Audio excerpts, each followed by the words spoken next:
wasiirka wasaaradda madaxtooyada Somaliland Maxamuud Xaashi Cabdi ayaa amaanay Suldaan Mustafa Maxamed Aadan sida hufan ee uga shaqeeya xuduudka u dhaxeeya Itoobiya iyo Somaliland isagoo wasiirku sheegay in Suldaan Mustafa Maxamed Aadan dawladda ku amaanayso shaqada uu hayo shacabka reer Somaliland ee ku dhaqan xuduudka isagoo arrimahaas ka hadlay wasiirku waxa kamid ah hadaladiisii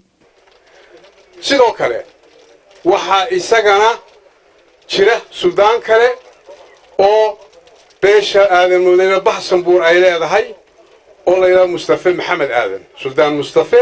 Maxamed Aadan suldaankaasina waa suldaan sharci ah oo jira